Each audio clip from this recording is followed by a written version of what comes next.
Okay, so the best way to answer that question is that what I guess you could say what the intention is here is to form relationships.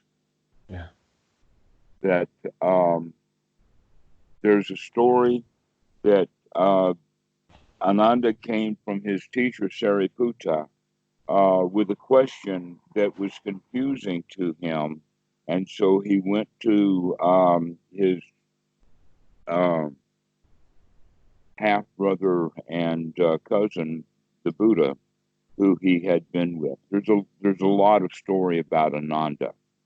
He was uh, the successor king after his father, and that after he was doing that for 25 years while the Buddha was teaching, he joined the Buddha, and for the last uh, no, he was 20 years. And so for the last 25 years, only the second half of the Buddha's teaching was Ananda around. Um, but the point of this story is that he came to the Buddha to ask why, or he was questioning what Sariputta had said. And Sariputta had said that friendship is half of the teachings of the Buddha. Hmm. And when Ananda told him that, the Buddha responded with, no, it's not half of the teaching, it's the entire teaching. And that when you get into um, the higher fetters and understand how the deep, deep defilements actually work in the mind, and how that the ridding of these deep, deep defilements um, give us the ability to no longer fear the world or other people. And because of that, um, we give up conceit. And conceit is often exhibited in competition.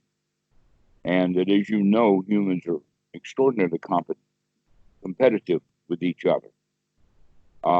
And so that competition is based in fear. In other words, um, who I am depends upon whether I can best this guy in this conversation or anything like that. Um, and so when we understand it from that way, we understand that actually the whole teaching of the Buddha is the teaching of how each individual one becomes friends with his entire environment, knowing that friendship gets, let us say, deeper and profound to the point that it goes beyond the normal definition of the word friend. Okay. So, um, in that way, um, the Dhamma is spread through friendships. Hmm. And yet, in the West, it's almost always spread in a retreat setting to where a whole lot of students are in front of one teacher, like an American classroom. Okay. And that generally what happens with even in regular school system, that the relationship between the teacher and the student does not develop in the classroom. It's something that happens either before or after class. That the classroom the teacher is giving to the whole class, but when a student comes, now the teacher can work with just that student.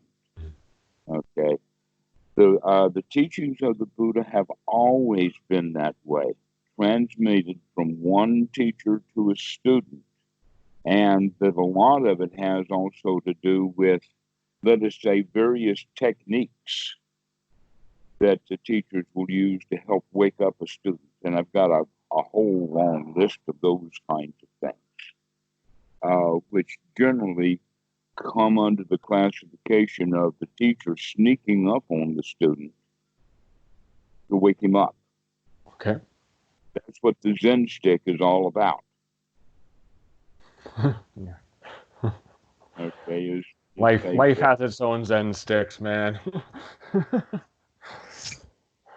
only when we can see it that way. Only when we see this as a wake-up call.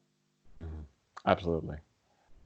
So, in that regard, much of what I'm doing with those on Skype can only be done on a one-to-one, and yet we're using Skype, so we have to do it through this particular medium.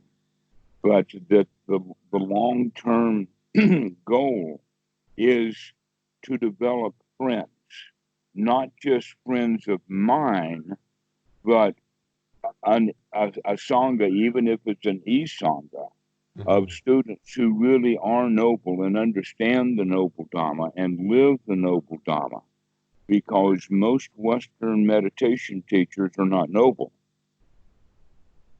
The reason that they're not noble is because they got so much Dhamma that they felt so good about it that they started teaching without having some deeper background.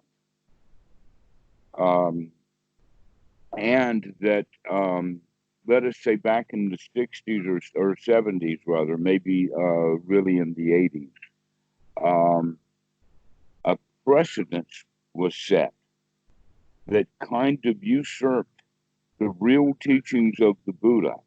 Or in fact, they never got the real teachings of the Buddha. The only thing that they had to start with was the Buddhist religion, which is the mass religions that you'll find throughout Southeast Asia. But they only got 1 or 2 years in Asia, and then they came back and brought it back in a different model. The model is a, let us call it psychotherapist model. Now, the psychotherapist model or the therapist model is a one up, one down. You have the therapist and you have the client, and that there are a whole lot of social bonds and connections that will keep that relationship intact, and that it is very hard to change that relationship to an equal relationship. Very few people will be able to come up to the standards that they set there in their own mind of what their psychotherapist is. And so what we're doing here is completely different kind of thing. That my way of dealing it is to develop friendships. And that through the friendships, the Dhamma can be shared at multiple levels. And so what I would kind of hope or expect is that some of the folks that had started calling me on Skype will continue to do so, maybe at a not so often, but on a regular basis. I've got at least 4 students who contact me on a regular basis. All of them have been calling for 3 or 4 years. Yeah. So in that regard, I get really deeply involved in their lives, which is exactly what we want to do at that friendship level, so that we can begin or actually go quite deeply into eradicating these really deep defilements as the friendship grows. And so this is a different way. This is not the Western way of teaching or education. This is a relationship that we're in the process of building. Well, and that's everything that I want. I mean, not just from a teacher, but just from in life. You know, like in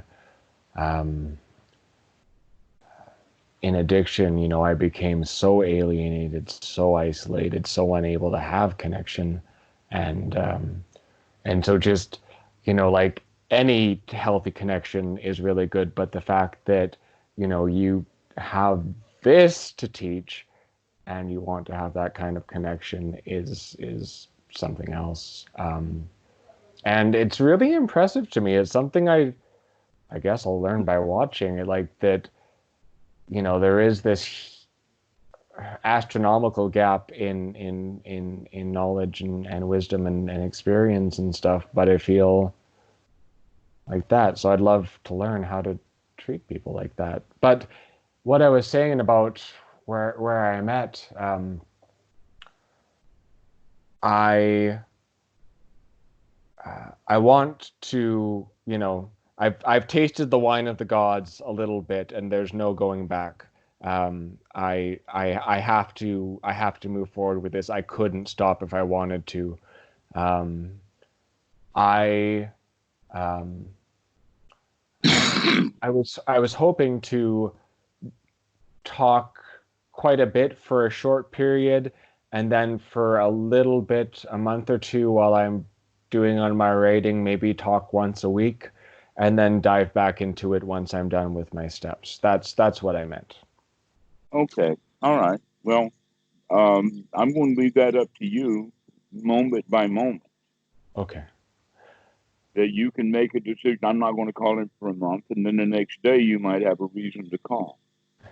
And that's life. Yeah. my my my my commitments and decisions are notoriously flexible. uh, well, that's the right way to live. People who are notoriously rigid are notoriously unhappy. What about integrity? That's, in fact,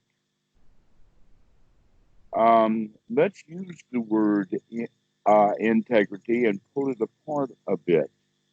Um, you could actually use the word integrity as a synonym for noble. Okay. Now, integrity means to integrate, and that as an integral calculus, we take very, very tiny little shavings, do the calculation, and then sum all of that stuff up. That's the way to get the area of under a curve, is through integration. First, we have to look at little things one at a time, and then we put it all back together. And that putting it all together is really what integration is all about. And that within Buddhist context, um, in Sutta number 117 in the Great 40, it makes a very important point about that most people miss out on. And that is when we talk about in the Eightfold Noble Path, the last item on the line or on the page is noble right concentration, right? That's the one that they put in there, which is actually in the Pali of Arya Samadhi. Now, the word samadhi has been translated all along for the past 100 or so years, actually 150 years, as concentration, and where the word samadhi doesn't mean that at all. What the word samadhi means is gathering together the factors. An example of that would be if you're going to bake a cake, you're going to get all the ingredients for that cake, including the stove you're going to bake again. You don't have the stove 100 miles from here and the eggs in that direction, and it's really hard to bake a cake when you don't have everything you need right here in front of you. But that's true almost for everything.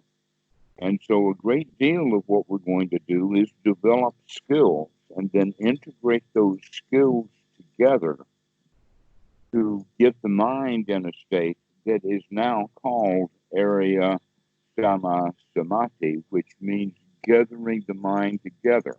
And one of the descriptions of it is unified mind. That when the mind is unified, then it's fit for work. But so long as we're scatterbrained, if the mind is floating from one thing to another all over the place, that's almost like a camera. You've probably seen them. The camera is showing a disaster goes off, like a tornado is coming, or a building has been blown up or what down, and that as the dust or whatever comes, the camera is always dropped, Right. and then it's got all kinds of stuff on it like that. Okay, so basically, what happens is that when people get freaked out, we drop our camera. Until then, we can be steady. So if we can live our lives in a state where we'll never get freaked out, then we can keep our camera steady. We can keep our ability to see what's going on without losing it. Okay, this is part of that integration. So another way of talking about it is to look at, well, what are the qualities of a noble mind or a mind that's integrated? One of the qualities is that the mind, once it's integrated like that, doesn't want anything. It's comfortable with the way things are. Satisfaction is the key word in that group. No, okay. So if I am satisfied with the way things are, then I'm unlikely to use low class language that's harsh. That normally what we'll do is we'll use low class language that is humorous to make a point. And yet, when people learn about right speech, they misunderstand that low class speech is not supposed to be used because they have, let us say, the seven deadly words of Hollywood that you can't say. Okay, but that's not what we're talking about. In fact, that George Garland makes the point that it's really funny to talk about those words. Yeah. Yeah. Yeah. All right, so You're talking my this is language. okay. So now that we're looking at it like this, let's look at some other ways of being integrated. One of the ways is that when the mind is full of doubt or even has little suspicions and things like this, then that insecurity keeps our mind divided. For instance, that you have someone where you're living with and some possession is lost, and then we suspect that this person or that person took it. That's going to keep us in a suspicious frame that's going to keep us from being able to be friends with any of the people so long as we're suspecting or suspicious of them. So doubt is a very, very disintegration, and that students need to start learning to deal with doubt right away. And so that's part of the training that we talk about. In fact, the Buddha is really big on doubt in the sense that it's both a hindrance and it's also a fetter or a defilement. One of the 10 defilements and one of the 5 hindrances. Now, normally we can think of the hindrances are those things that are happening in the mind right this very moment that prevent us from being in that state of integration. But the fetter or the defilement of all of them, especially doubt, means that we have a propensity or an old habit to get into that state in the hindrance. And so we work with doubt by getting rid of it in the present moment. But eventually, through wisdom and through practice, we can root out that fetter of doubt also. And only when the mind is free from doubt will it be an integrated, whole, unified mind, a noble mind. Another one would be telling lies, that the noble mind is actually dedicated to the truth, the actual truth, even though it may be that truth is a thorny bush. A way of saying it is using a Jesus quote, ye shall know the truth, and the truth shall set you free, but first it'll piss you off. All right. And we get ticked off because we find out that our delusions were not true. The way that I've been looking at things and seeing things and doing my whole life in this way, I now find out was uh, keeping me in a state of dissatisfaction. But the old habit is there. And so we don't want to, especially as a surprise.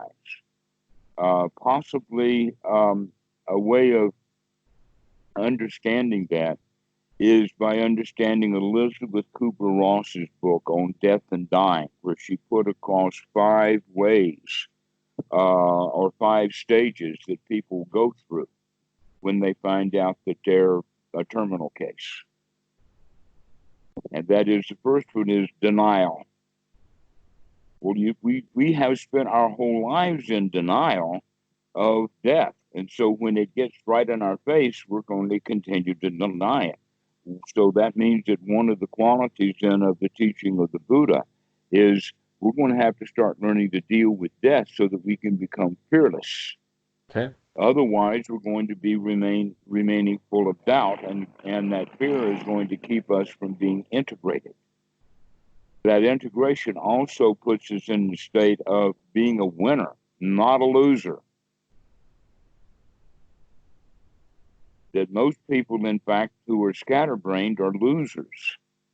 And they feel that way. They feel victimized by the society, and then they feel victimized by their own feelings because they can't feel the way they want to feel. Mm-hmm, mm-hmm. And so we live our lives as victims.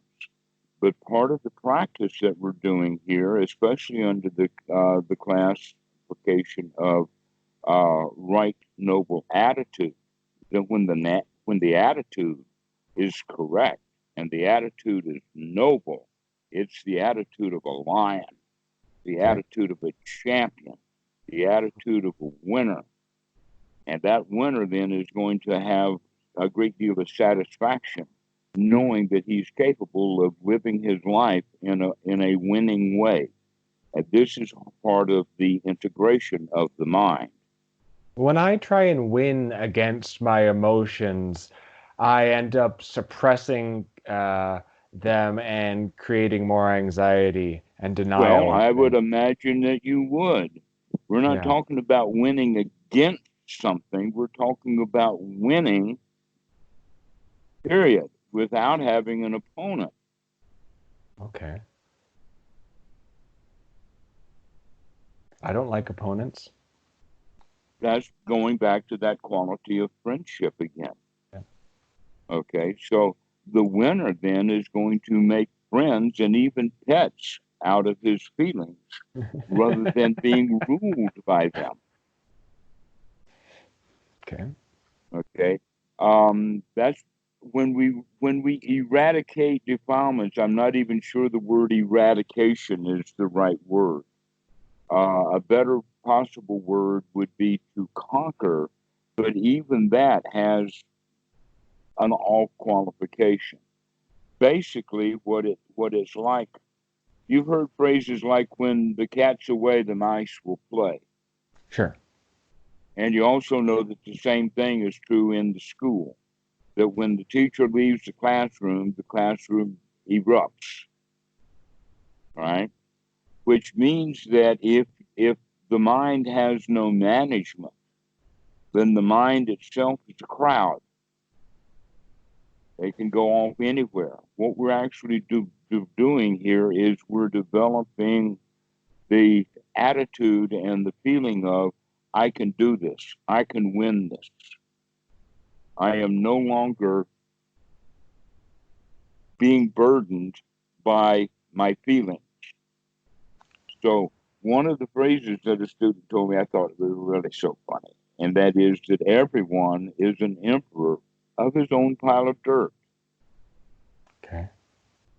The question is, do people live under their pile of dirt? They become buried in their pile of dirt? Or are they actually the emperor sitting on top of their pile of dirt? Well, Sitting that on cuts top of things the down to world. size. Pardon? I said that cuts things down to size. Yeah. Uh, on top of your own world. You know, there was a 1950 song about that. I'm living on top of the world. Okay, so this is a way, it's an attitude. Rather than being buried under our own pile of dirt, we change the attitude. We flip a switch inside. We put things together. We get integrated. Yeah. And this is a great deal. In fact, this is the point of the path that culminates in this right noble attitude of integration. And that when the mind is noble, when the mind is taintless, then our behavior, according to the methods that we're looking at it, is exemplary. Even though some people may hate what we have to say, they hate it because they're attached to a lie when we're in fact telling the truth. Okay. For instance, I'll very happily tell a Christian, don't lie, don't pray for me. Then I'll have to give him some excuse based upon why he said he was going to pray for me. But please don't pray for me.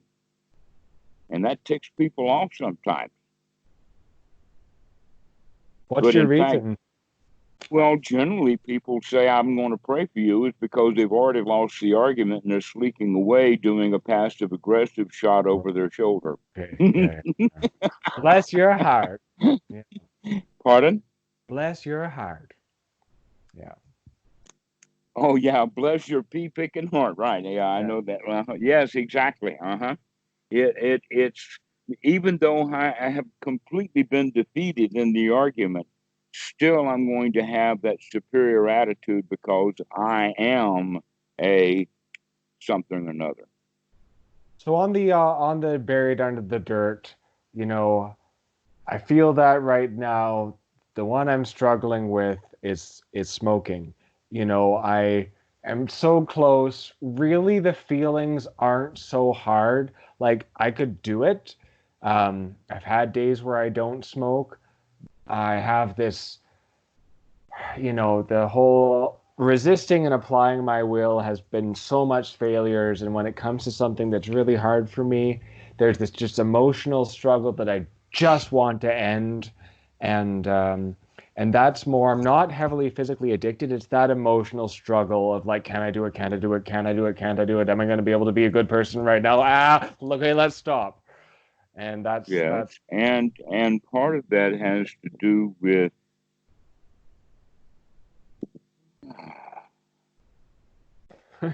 smoking. In the 1960s, everyone was doing it, or let us say more than half the population. And yet nowadays, I don't I don't even know a smoker. I haven't. I in fact, because of the visa situation, I was sitting in the truck looking at a line of Farong,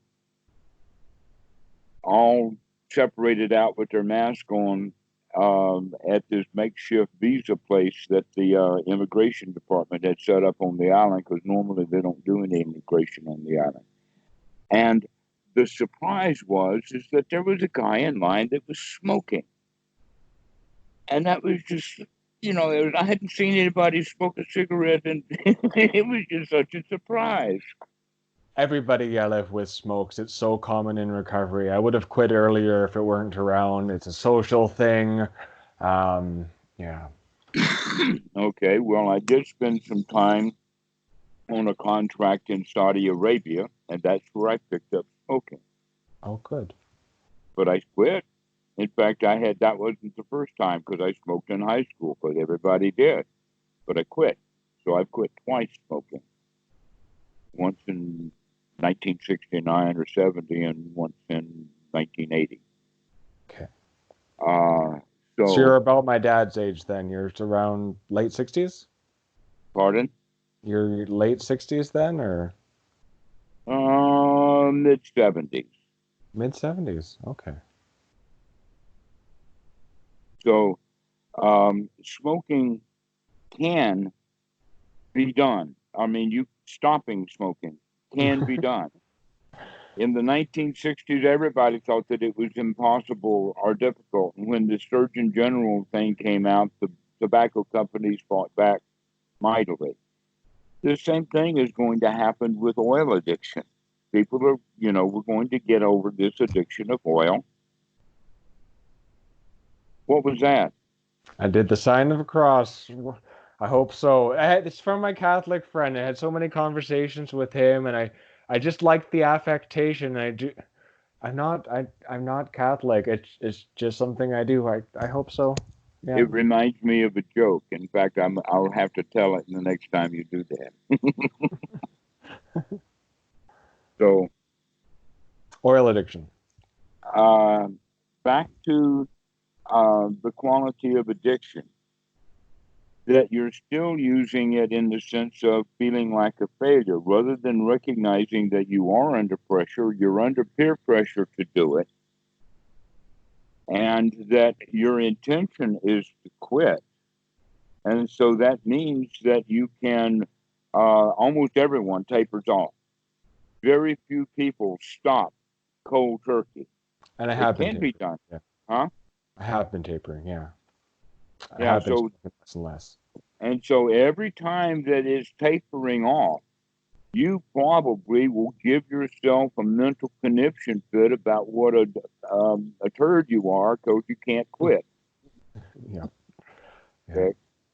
Give yourself permission to taper off. Give yourself permission to choose this particular moment. Am I going to light this cigarette up right now, or can I sit it down for 5 minutes? Okay. In fact, that cigarette can become a new anchor for you for wake up, wakey, wakey. It was this morning. It was, I felt it very intensely. I had the rush, and then I had the anxiety, and the rush was delirious, and the all the negative feelings were just like, oh, the horror, and it was just, my thought was, pleasure is pleasure, suffering is suffering, you know. Um, And the cigarette is pleasure, and the smoking of it is suffering. hmm. Unpack that, if you would. Well, when you wanted to smoke, in other words, when the feeling of I've got to have a cigarette was there, then the mind had the intention that, oh, if I smoke that cigarette, I will get rid of this craving that the body has for the nicotine. And so the idea of smoking the cigarette is a relief from the craving. Mm-hmm. But then when you light the cigarette up, now you feel guilty about smoking. Yeah. I feel That's what guilt. I mean. I feel guilty about the craving. I feel guilty about not quitting, and I feel guilty that I'm bumming off the people around me, and all of that guilt and anxiety makes me want to smoke. All right. Well, if you work with me on this, you might start feeling guilty about feeling guilty. I do already. You don't need to help me with that. I should be kind to myself. Oh, you're not being kind enough to yourself. Mm-hmm. Okay. Um, so basically, then what is needed is for you to wake up to that process that you're doing, and that it oftentimes, as you're saying, though it may not happen as often during the day as some other things that we can use as an anchor, but we can start right away of using the cigarettes as an anchor for waking up. Now, before we talk about that, let's at least do a little bit about dispelling Western mental ideas about what the practice really is all about. They typically use the word meditation, and that word was borrowed from the Catholicism, just like almost all of the words out of that were translated out of the Pali into the English were done by Christian scholars who didn't understand the Dhamma at all.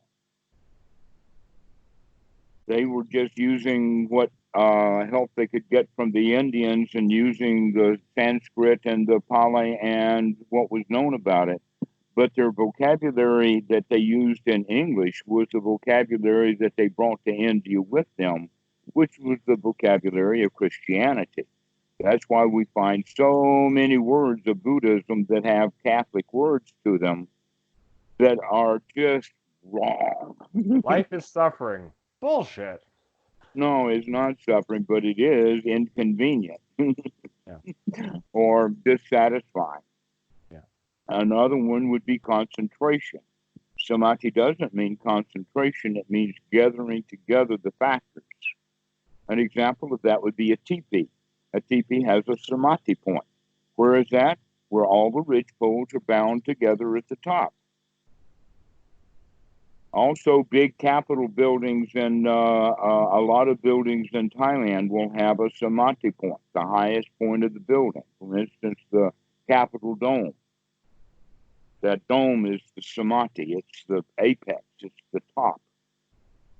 So this is what we mean by the word samadhi, is when we're gathering the factors together, they elevate or bring things to a higher place.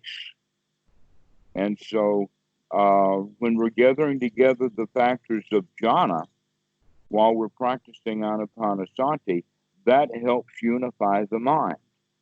May I be so That lucky. in fact, pardon? May I be so lucky. If you don't start doing it right now, I'm going to beat your ass.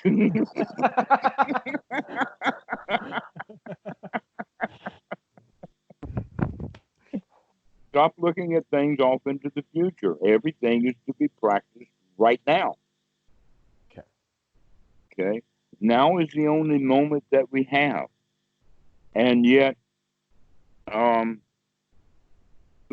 law of karma is, let us say, an aspect of all of the religions, though they use a different kind of language to it.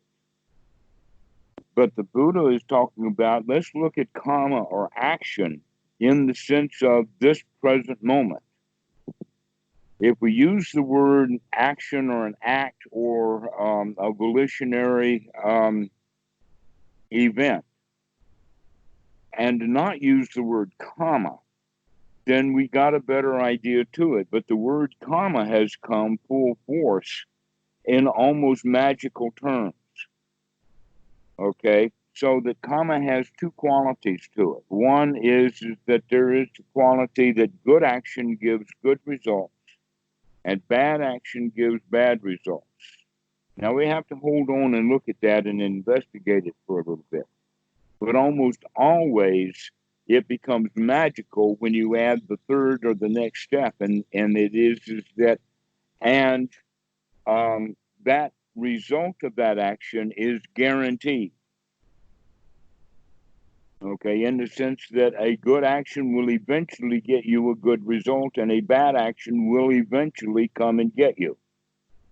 All right. Every kid knows that he can get away with stuff. Every kid knows that the law of karma does not exist. And yet it is taught strenuously in Hinduism, it's taught in Buddhism, and it's taught in Christianity in the form of a soul that has to put up with the vagaries of a deity, and that deity's name is karma machine. Sorry, God.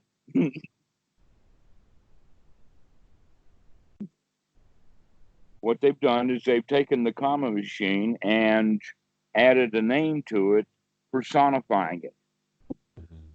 Like the Jeep is a Jeep, but when you give the word or give the Jeep a name, Nellie Bell, now it's a different Jeep.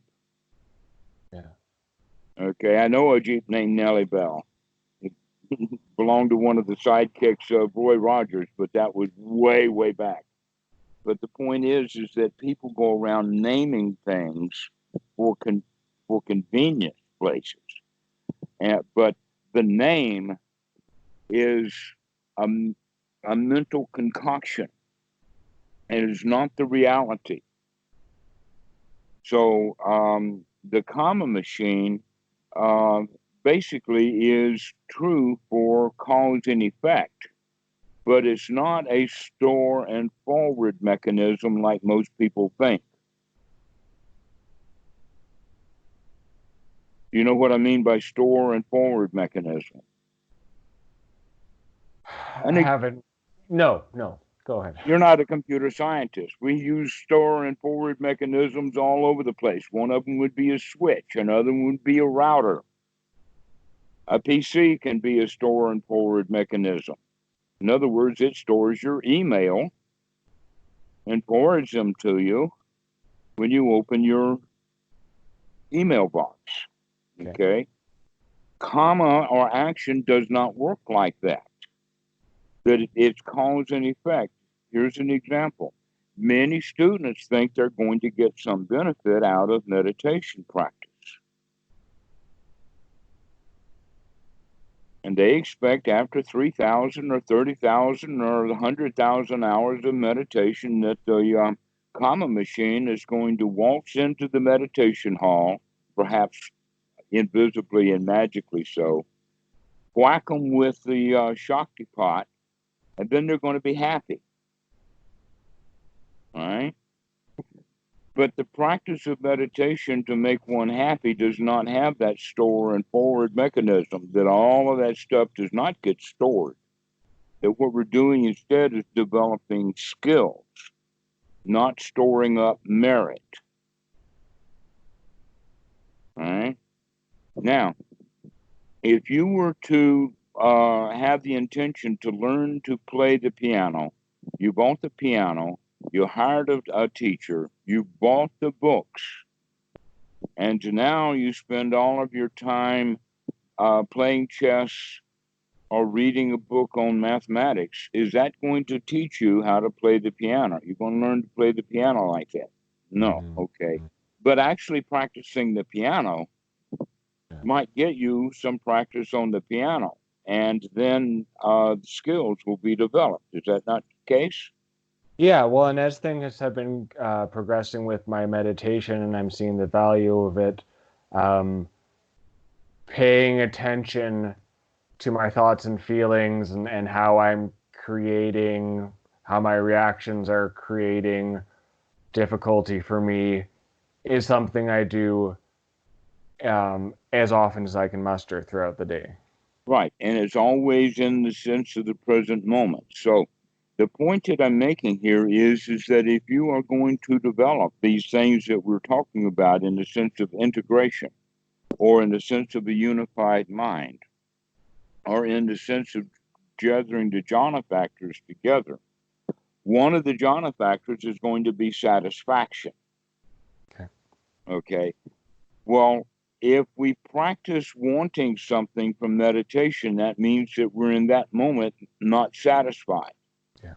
That we actually have to practice being satisfied. And the way that we practice being satisfied is by remembering to be satisfied. Okay, so when you pull that cigarette out now, the thing that we're going to look at is how can you deal with this cigarette in satisfaction. One of the things that you could do is say, well, I'm only going to have half the cigarette. I'm going to take the thing and tear it in half and throw the top part away and keep the lower filtered part, and I'm only going to smoke that. Okay. Right? Because normally when people start a cigarette, they smoke the whole thing. Mm-hmm. And that the tobacco companies are guaranteeing that you do that. Yes. You know how they do that? Extra chemicals. By putting extra chemicals into it, including keeping the thing going. You know, tobacco on its own will just go right out. An example of that, if you've ever seen them, is the guys who smoke pipes. They're constantly lighting the same one over and over again. They only repack the pipe after they smoke the tobacco, but the tobacco in that pipe will give them 4 or 5 hits, but it might take them 4 or 5 hours to get those 4 or 5 hits. Okay, but that cigarette, once it's lit, it's going to stay burning. And as long as you've got it with you and in your hand, you're going to continue to smoke it. And with you probably feeling bad every drag. So cutting the cigarette in half is going to have several remarkable points. One is that you've already decided by breaking it in half, I'm already cut my smoking in half. Yippee-ki-yo-ki-yay. I am actually improving. Okay. Okay. This is the whole way of looking at it, is look for winning, look for advantage with everything, rather than having the cigarette be your boss. You're Right. its boss. You just tore the thing in half. Yeah, we call this being solution focused in 12-step programs. Okay. Well, I know where they got their stuff, so um, now let's go back to the quality then of sitting meditation, which has two things to it. The Western mind thinks that they're going to get some advantage out of meditation, and so they all plop down on the floor and practice with various instructions and whatnot. And let us say occasionally someone like that will become, let us say, somewhat skilled and effective at it. And we have a lot of examples of that. Bodhidharma stayed in the cave for 9 years looking at the wall of the cave. I've seen guys in Burma sitting 16 hours a day. I assume that none of the Westerners that I talk to have the intention of living that kind of lifestyle, of just sitting, just sitting, just sitting. That you want to have, in fact, have a life to live, right? Okay, well, if that's the case, then we need to have a different understanding then of why we're sitting. Because the actual most valuable thing for sitting off in seclusion. Now, if you go to a retreat and you've got 100 students in that retreat, all practicing meditation, then the situation of being in seclusion is false or pseudo. But it's still part of the instructions of don't talk to anybody, don't read books, stay away from everything except your own mind. It's almost like a boot camp for the mind, and many students can't handle that kind of, in fact, they use words rather than seclusion, they use words like isolation. But that seclusion has the quality of getting away from the whole world, getting the outside out, so that now I can deal with my own mind, so that I can also become secluded from the world that I carry in my own mind. So step one is to seclude from the whole world. And then second is to seclude the mind from the whole world. Right. I mean, Okay. my current circumstance is that I live with 10 people. I share a room with somebody. I meditate in the early morning before anybody is awake. But you know, my roommate snores and stuff, and that's life. Okay.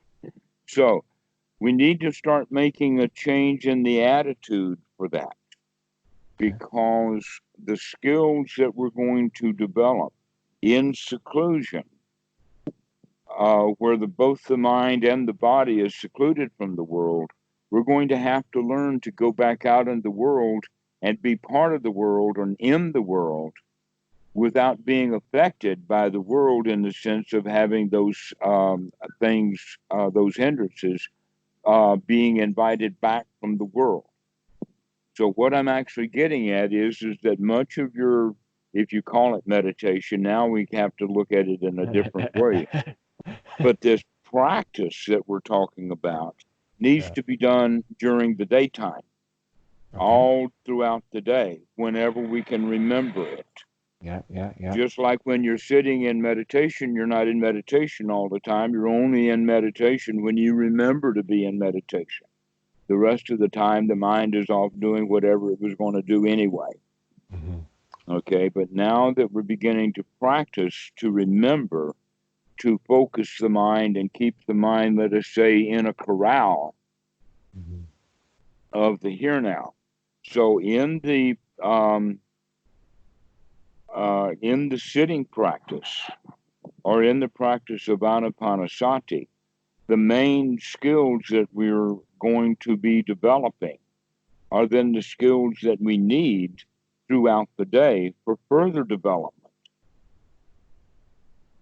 That in fact, it's quite possible for someone um, to never sit down in formal meditation, but can still practice correctly so that they can become completely free from the defilements. That in Okay, I fact, mean that's a good distinction. It's not about having something in meditation. It's about a way of moving through the world. mhm. Yeah. And so this is why the word meditation is not a good use of the word. That a much better word to use would be practice. Mm-hmm. How's your practice? Not how's your meditation, but how's your practice? Okay. Why?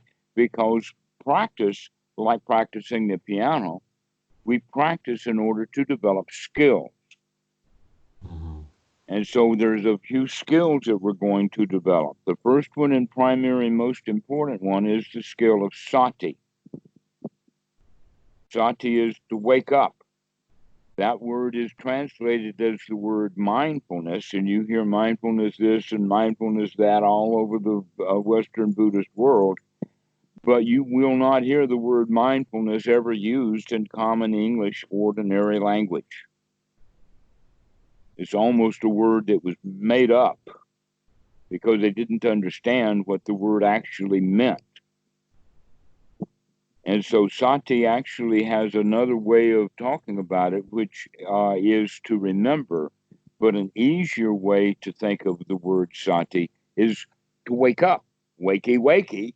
That's what sati really is. And what we mean by waking up is to wake up out of the thought of the mind that was going whatever we were thinking about and coming to see what the mind is doing, to actually wake up to what the mind is doing. So how students get started on that is we are using the breath as an anchor. Mm-hmm. But as we develop skills, we're going to start using all kinds of things as an anchor to remember to wake up. Okay. For you, a cigarette, that can be your wake up call. How am I going to handle this cigarette? Okay. Am I going to handle this cigarette with aplomb and ease, or am I going to have a mental war over this cigarette? Well, I mean, I can go. When I wasn't resisting them, I was handling them with the plum and ease. I mean, how can I work And on? yet you were addicted to it. So you were kind of going along to get along with the tobacco rather than taking control over it with aplomb and ease. You were being ridden by it. Right, and I don't understand how to take control of something with a plum and ease. Right? Okay. So the first thing is to recognize you're not the horse, you're the rider. That the cigarette is not the rider and you're not the horse. I know this. I know that I Okay. have a choice. You're the boss here. Mhm. You're the emperor of your own pile of dirt. The cigarette is nothing but part of that pile of dirt. Sure is. And how you think about it is also much of that pile of dirt. So basically, what we're saying is that we practice in the sitting posture, in seclusion, intentionally to bring up sati, to bring up the skill of to remember to look at what you're doing, look at what you're doing. And so we can go to that sati even to the point of saying that we can do it once, or let us say twice with each breath. Once on the in breath, we have the sati to look at it to say that this is a long breath and it's an in breath, an in long breath. And then a few moments or seconds later, then we will have a long out breath, and we know that this is a long out breath. So that's two opportunities for sati, to remember the in breath as a long breath and to remember the out breath as a long breath. So over and over again, we keep practicing sati. That's the main skill to be remembered. It actually has a whole lot to do with Murphy's Law. Yes. Anything that can go wrong will go wrong. And what's the third part of that Murphy's Law? It'll go wrong at the worst possible moment. Okay. An example of that is, when does a rocket blow up? Does it blow up while it's being manufactured? No. Does it blow up while it's sitting next to the launch pad? No. Does it blow up when it's being fueled? Generally, no. When does it go up? When does it explode? When it's full of astronauts. Right when it's full of astronauts and it's on its way up. That's when it blows. Okay. Next example. When does a hotel computer system fail? When the conference comes. The big right when the hotel is full. That's when it fails. Exactly. So now that you understand that, well, life is full of Murphy's Law. And so let us put it this way. Good experience, or excuse me, good advice is all over the place. You can get good advice from your counselor. You can get good advice sometimes from a priest. It depends upon your age. You can get good advice from an accountant. You can get good advice from a lawyer. But the problem with good advice is that we fail to take that good advice at the moment when we need it most. Don't I know it? All right. Well, this is sati. That means that we're going to wake up, so that at that point in time when we need it most, so that we can remember to do the wise thing rather than the thing that we've been doing by habit. So I know right now I have a lot of different tools, a lot of different mental things that have helped me in the past and have helped me with the amount that I've been able to reduce that I can use. And then I'm struggling with the part of me that doesn't want to use them. I'm mindful there's an emotional or mental struggle. Or am I mindful? But part of the reason that you don't want to use them is because, gosh, it's kind of complicated, and it all has to do with the fact that this is the old habit. It's convenient, it's comfortable, and it's easy because that's the way that we've been doing it. Yeah. And so, in fact, we do need to take the right effort,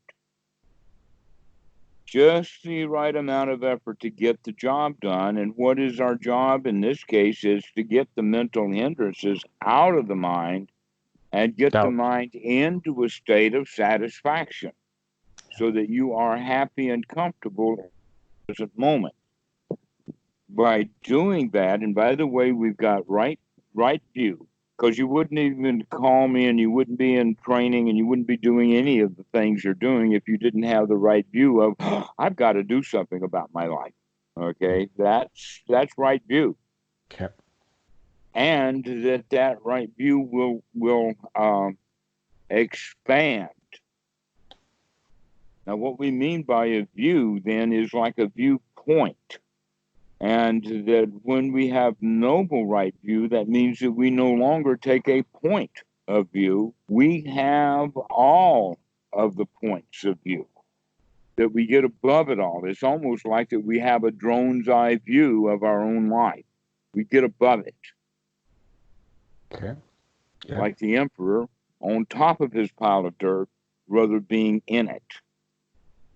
Not putting our own projections on what we actually experience. Is that it?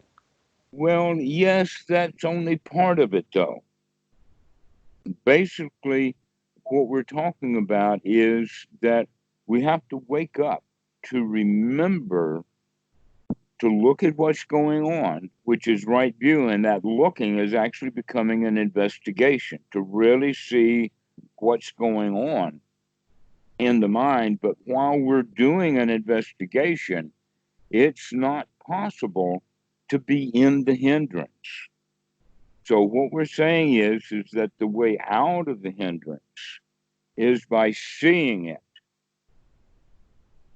and This see doesn't that make you any are sense not to me. the sin. Pardon? It doesn't make any sense to me because I mean, my whole it doesn't reflect my experience. I'm sure I don't understand it. Is in the sense that one of the most painful things about being an addict who's been trying to recover so long has been knowing better and still going ahead and doing it anyway.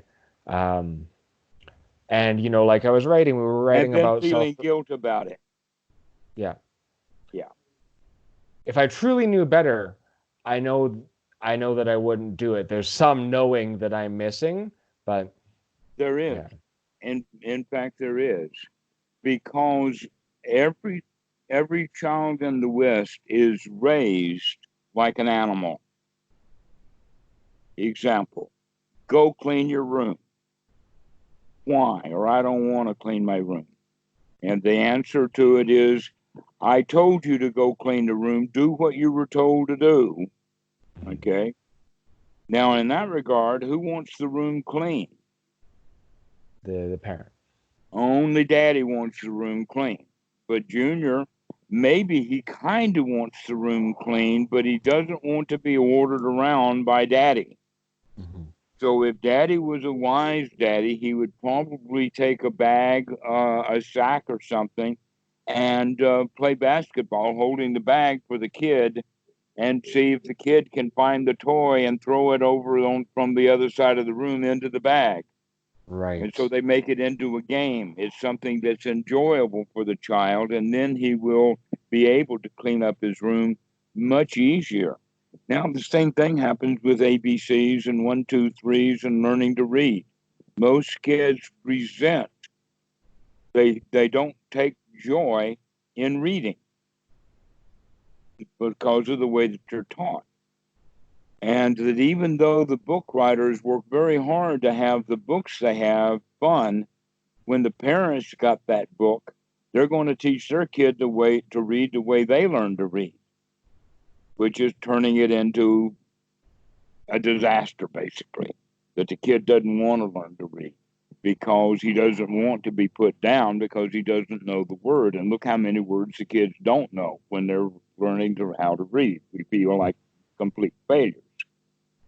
And so there's a way that we raise children um, that puts into the mind that we know what's right to do, but the child inside of us rebels. Freud knew all about this. He called it the ego, the superego, and the id. Eric Berne changed the language to parent, adult, and child, which is much easier to understand. That superego, or the parent ego state, is all of the good and all of the bad rules that you've ever picked up, including the new ones about meditation. And you're making it into a rule or an oughta or a shoulda. And then you give that rule to the internal child, and the child rebels. Yes. Yes, it does. Mm-hmm. Yeah. Meanwhile, the adult in the brain is out to lunch. And here you have this unskilled parent and this whiny little brat of a child in conflict. And that part of what needs to be done is to wake up to that internal conflict.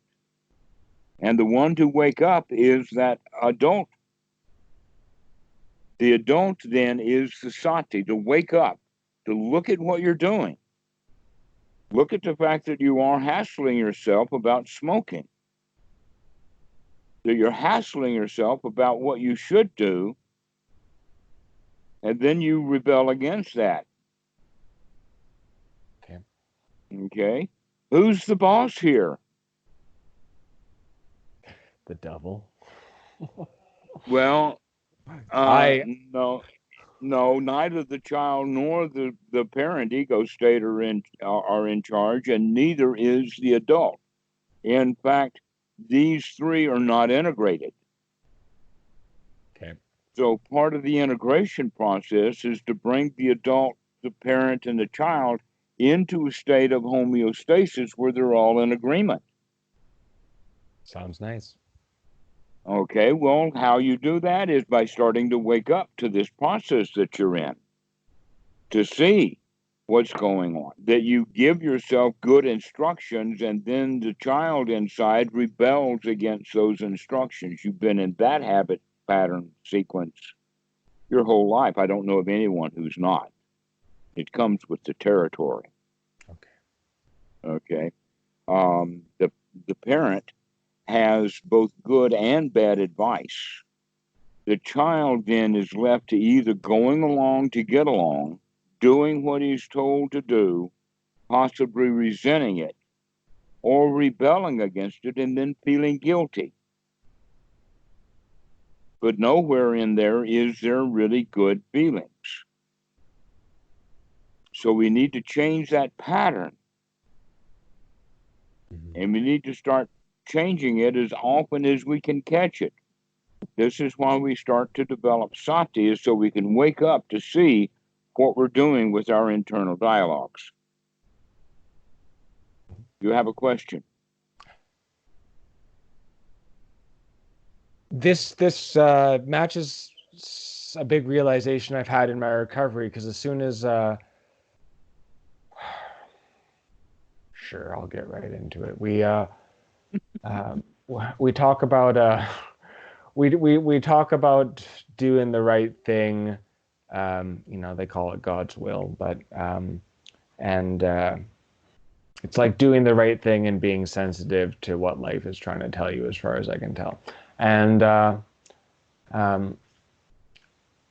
my life, I've known to a certain degree, what the right thing is, but I felt it's too hard, or I can't bear the deprivation. And the big breakthrough I had is maybe I'll be emotionally safe taking these risks of doing it. And somehow that faith in that brought me through that. And it was like, oh, yes, this is better. Oh, right. Doing the right thing feels really good. Living good feels really good. And then it's all been positive motivation moving me forward for the most part. I know it doesn't sound like it, what we've been talking, but what you're talking about sounds like that same thing. Find the positive motivation, find the reward. Okay. We could go a little bit further than that, though. Not just find the reward, but manufacture it. Okay. I mean, you've been making up your misery. Why not make up some satisfaction instead? Yeah, absolutely. I do make my own misery. Let's get to that. Okay. So you're going to make your own misery and then find your satisfaction, huh? I see. You see, okay. This is actually why we call it skill development. Well, let me That just pause with that for a second. It's one of those.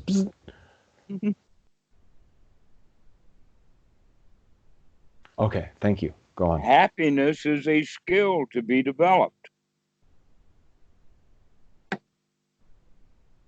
I can work with that. Joy is a skill to be developed. The attitude of being a winner is a skill to be developed.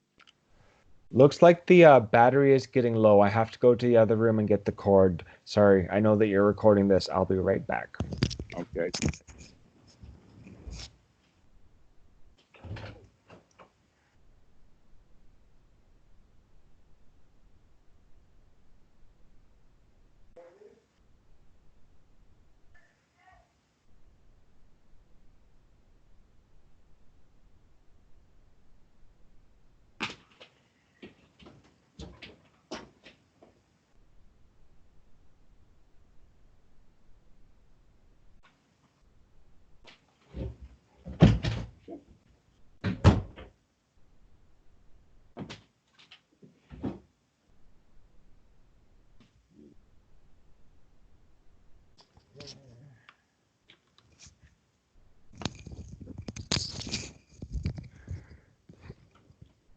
Okay, this is getting juicy. Let's do this.